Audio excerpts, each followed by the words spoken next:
noche para el recuerdo y para la historia de la música y de Pamplona. 3.500 músicos tocando al unísono el vals de Astrain y los gigantes de la ciudad bailando este riau riau coreado por toda la plaza de toros.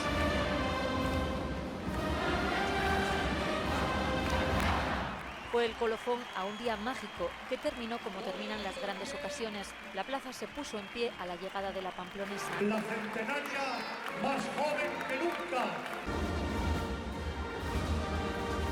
Pero la fiesta había comenzado mucho antes. Miles de personas se echaron a las calles y desde primera hora de la tarde Pamplona abría pasillo por todos los lugares en los que transitaban las casi 60 bandas que participaron en el evento con el que se celebraban los 100 años de la pamplonesa. Precioso, para repetir, ¿eh? Estamos aquí todos apoyando a lo mismo. Yo la verdad que cada misa es demasiado. Es precioso. Fabulosa, fabulosa y es emocionante.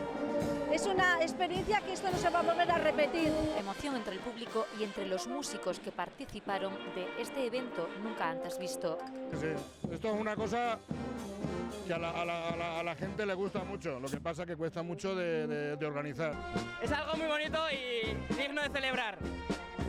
Sí, un poco emocionada, la verdad. Nos sentíamos súper arropados porque hay un montón de gente por todas las calles. Bueno, es que el ambiente es increíble. Hubo larguísimas colas a la entrada a la Plaza de Toros. A mí me encanta. ¿Qué quieres que te diga? Me parece impresionante esto. Maravilloso. No tengo palabras para explicar. Emocionado. Y los chiquis emocionados para verles a ellos. Las gigantes.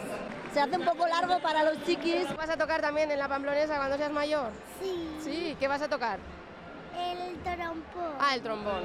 El futuro de las bandas de música está asegurado.